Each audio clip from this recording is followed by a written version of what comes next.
how is life in Sweden? Well, that's a big one. Well, Sweden is cold. That's the first thing I say. Okay, cold? Sweden is cold. Yeah, Sweden is cold, okay. Yes, and I think the life in Sweden is expensive. Mm-hmm. Yeah, it's expensive because they have. I would like you to repeat that one again. Life in Sweden is what? Just it is repeat it. expensive. Like seriously, life in Sweden is expensive because they have made their system such that they want everybody to be on the same level. So the standard of living, like they have a particular standard, and they don't want people to be below, like those upper class, middle class, lower class. Yeah, exactly. It is. Hello guys, welcome to today's gist, one-on-one gist. Of course, my name is Omeka Naibo, and of course I'm also here with our beautiful sister. My name is Salome, and I'm happy to be here. Thanks for having me. You are welcome, Salome. It's a pleasure having you here. And of course, I would like you to say hi to my viewers. Hello everybody, thanks for watching, and I hope you stay tuned to the end of this video and to learn a few things about Sweden. Thank you. That is wonderful. I wouldn't want to say much about her, so I would like her to, tell you guys, who she is. So, Salome, you said, Salome, is it your first name or your second name? Yeah, Salome is my first name, and so I'm Salome Amwakwa Mensah. Amwakwa Mensah is my last name. Akwa Mensah. Amwakwa Mensah. Amwakwa Mensah. Yes, it's two names hyphenated. Okay. So Amwakwa and Mensah. Okay, Salome, and you are, of course, I know you're from Africa. Which part of Africa are you from? I'm from Ghana. Ghana. Mm-hmm. Okay, Salome, tell us a bit in 30 seconds what you do. So here in Sweden, I'm a PhD student in economics at the Luleå University of Technology, and my research is based on energy economics, and yeah, I'm in my 4th year in my PhD, so I will be finishing probably next year. Wow. Congratulations. Thank you. Okay, a PhD student. Mm-hmm. Here we talk things the way it is, and nothing but the truth. At some point, I was meant to understand that you also teach. Yeah. So as part of my PhD, I teach. So you have the opportunity to do administrative duty for 20% of your whole PhD program. So I have been teaching, and then I worked 5% on the PhD association as a secretary for a year. So I just finished my term, and I started teaching 2 years ago. I started with a course, helping my supervisor take a course that was teaching 4 lectures, that is 2 subjects in a whole course, and then taking the student seminars where they have presentations. They write a paper and come and do presentations. So I was leading the seminars as well, and I was teaching another course, a full course by myself, that is for undergraduate studies, for bachelor studies. That was natural resource economics. Wow.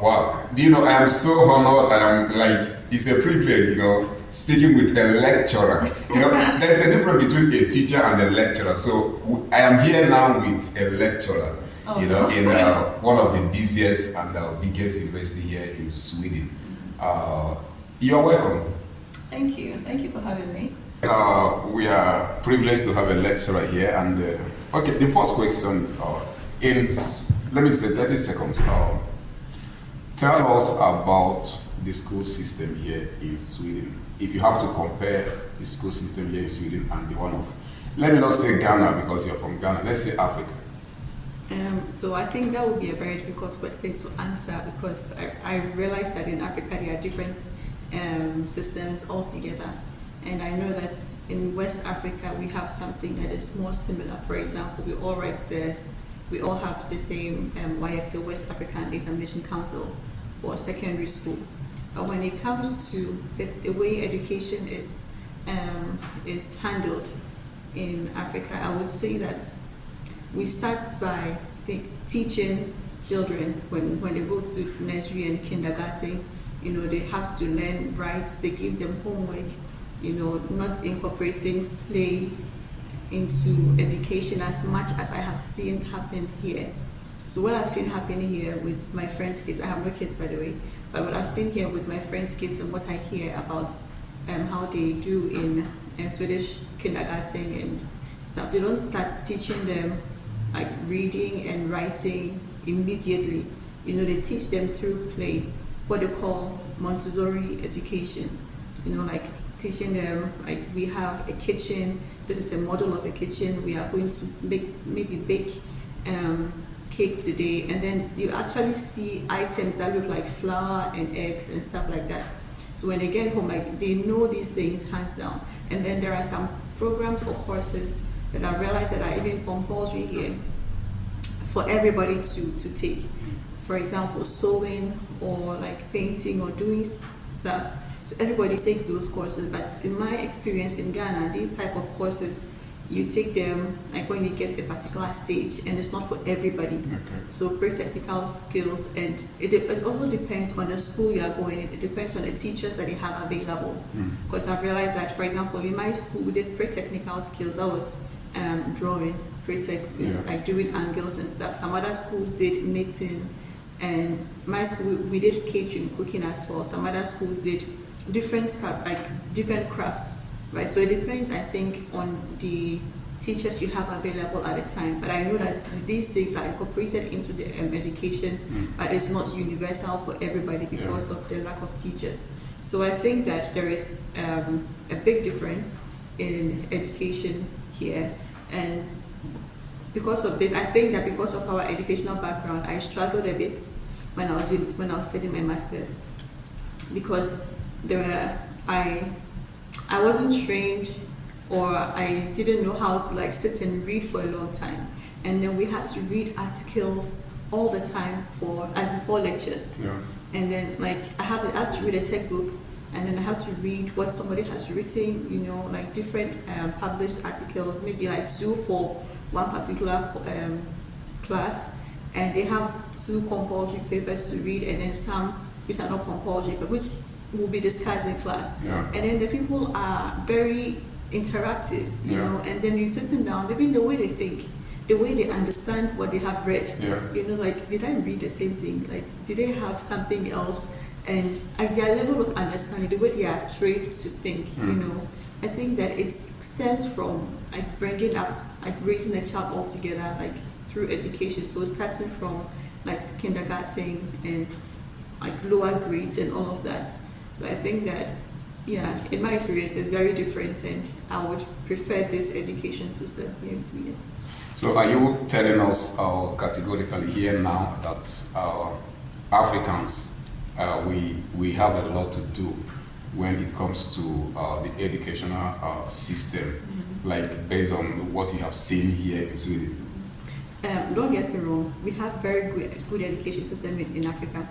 That is a fact. We have really good education system because we have, I have seen people, I know people, because I'm in academia, I know that there are good academics, and we have like our teaching, our training, very good understanding, because in the universities, for example, we have people who are trained abroad. Of course, there is a brain drain abroad, and then you don't get retained, so they come back to Ghana, for example, and then you are being taught. I know that we have very good education system, but of course there is always room for improvement.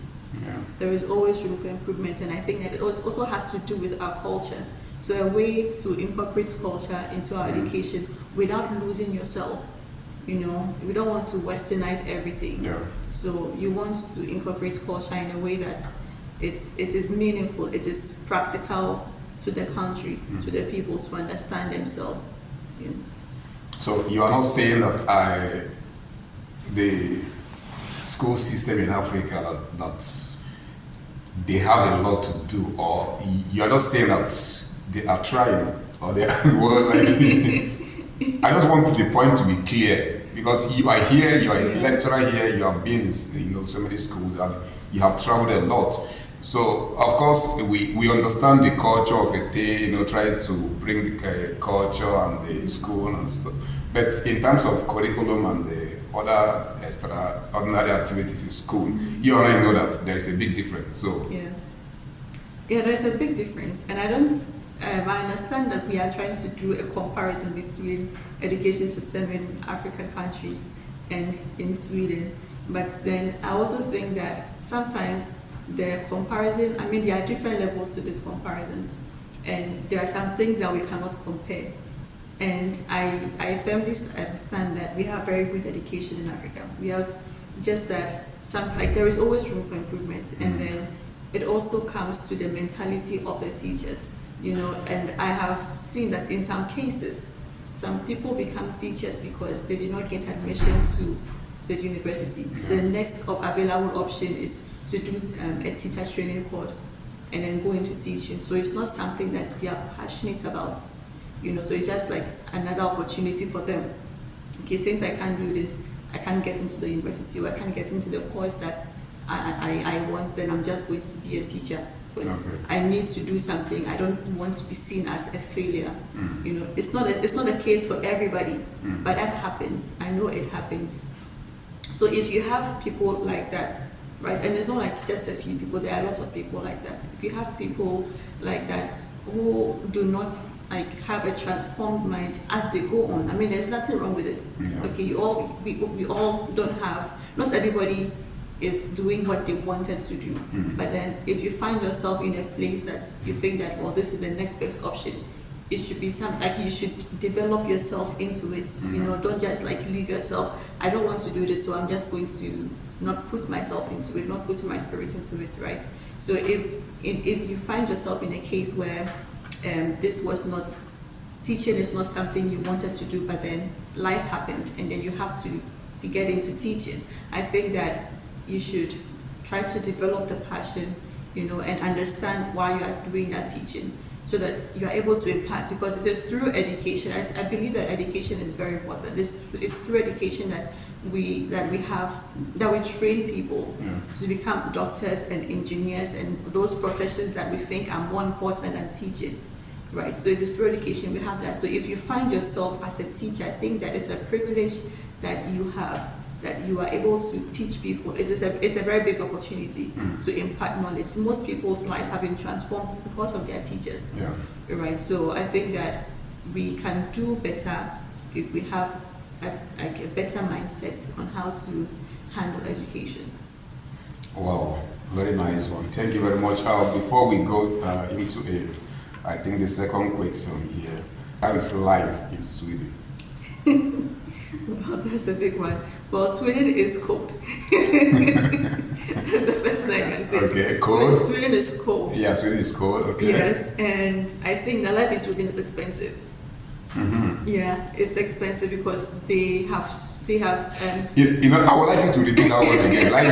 Life in Sweden is what? Just it is expensive. Seriously, life in Sweden is expensive because they have made their system such that they want everybody to be on the same level. So the standard of living, they have a particular standard, and they don't want people to be below, like those upper class, middle class, lower class. Yeah, exactly. It is there, alright, but then they don't want it's like they've structured their system, their country, that you don't see people who are extremely poor, or people who are there are people who are extremely rich, yes, and they are very poor people.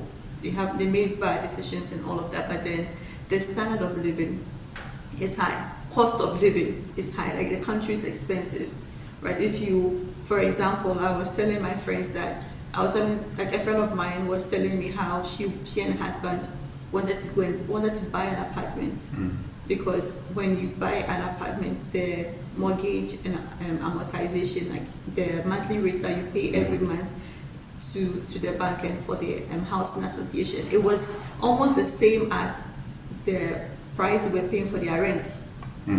All right, but then the bank did not give them the loan to buy the house because the wife was not working, it was only the husband working, and they had 3 children.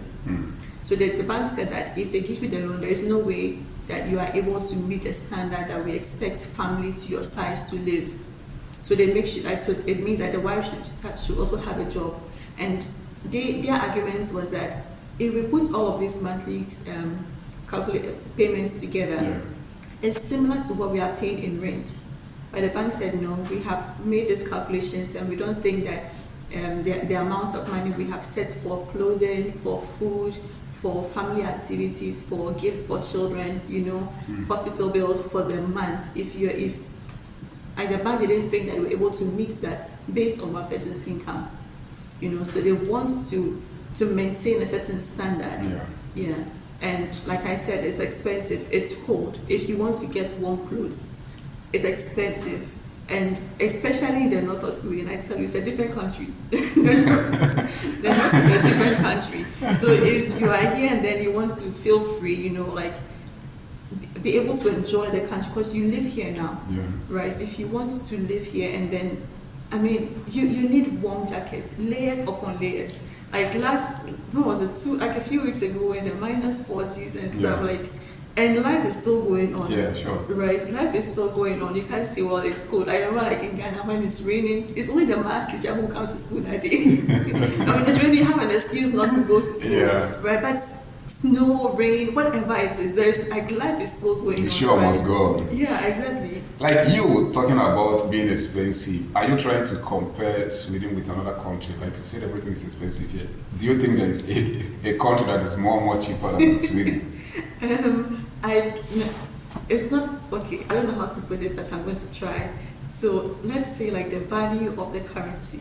Okay. For example, when I first came to Sweden, when you go to the store, I think everybody has done this. When you first move out of your country, you go to a different country, you want to buy something, you see a price tag, and you want to convert it to your local currency. Exactly. Right. So you convert it and be like, this one can buy 5 shirts in Ghana. Why should I buy just one sweater? And then it's like the value of that money. Maybe if this sweater costs me 350 crowns, okay, and I want to convert it into Ghana cedi. Previously, a few years ago, it would have been around 600 Ghana cedis, but now it's almost the same rate. Okay. But then I still wouldn't buy this amount, this sweater for this price in Ghana. But then when you start earning income here, at some point you have to stop doing the conversion because your income is in Swedish crowns. Right. So, and you have to live. You have to do it. 2 years 2 years ago, my colleagues and I we're walking on the ice, the frozen lake. We're walking to go and have barbecue. That was after COVID, when the university was trying to encourage coming back into the office. So they gave us see the kind of things they are doing to encourage people to come back to office, go and have lunch on the ice. It's cold. For a person like me, why do I want to go walk on the ice? One thing going through my mind is, what if only me, when I go, then the ice cracks, and I fall inside. But then it's something they do. It's their lifestyle. So, and then you have to get warm. I have the jackets I'm using now. I bought it 5 years ago. It is not extremely warm, but then you have to layer upon layer. And then you have to buy the pants that you wear. Dopsom. I have a Dopsom. And I only got to know about this, a friend of mine was using it, but I knew it was very expensive. By the time I wasn't earning income, when I first came, I knew it was very expensive, so I knew that this kind of thing is not my line. And my friends told me to get it because we are going to walk on the ice and then stay in one place for an hour, 2 hours. And so I went to the store and we went and buy this thing for 1,500 crowns. Just this. And you also did the conversion in cedis. Okay, at that point I didn't do the conversion. Even though you did not use your calculator, within your mind you're like... Yeah, I'm like, come on. This one's not even somebody can sew it for you, but this kind of things, it's a technology in the clothes, to help absorb the cold. It's not just the fabric, sometimes you see the fabric this thing, I'll get some in my country, this woman sells it behind my house, but then it's not just the fabric that you are seeing. There's so much technology put in it. When you read about it, and some of them are wind blockers, to block the wind, it doesn't make you feel too cold, and all of that. So, and it's expensive. It is expensive. So after 6 years now, living in Sweden, you are sleeping in cold. The cold doesn't go away, I tell you. The cold doesn't go away, and you can never get used to it. One thing I realized about the Swedes is that they always talk about the weather. They've lived here all their life. The weather is nice today. It's so cold today. Like, they always have something to say about the weather. So like me, even me, a black person like me, yes, I'll feel cold. I'm so cold. Like, I don't think I'll ever get used to it. Now that you talked about the weather, do you believe after you might have lived here like a couple of years now? Do you believe that this saying that goes this way that the Swedish women are like their weathers? So what I actually heard, it's not about the Swedish women, it's about the Swedish people. And I started with Sweden is cold. Yes. I said that for a purpose, like Sweden is cold. Yeah. And then based from my experience, I realized that. And then they tell you themselves, so I have some colleagues who tell me themselves that they're not friendly. So it's warmer in the south, and the people are more friendly in the south.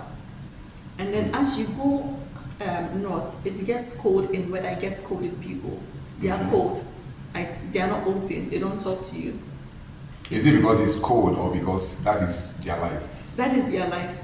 So the weather and then their personality goes hand in hand. Like, I don't mean this in a bad way, but I have some of my colleagues who told me that, well, I know we are not friendly. Like, Swedes are not friendly. I am not friendly. You know, I hear that. I hear people say that. One of my colleagues was like, oh, I wanted to go and do summer school in Paris, and I didn't want to go, and because French people are not friendly. And I'm just going to go for like a week. And my friend who went there last was like, oh, I love French people. They're like us. They're not friendly. You know, just like that. And it wasn't something that they've said just once. They keep saying it. So they are like their weather. The Swedish people are like their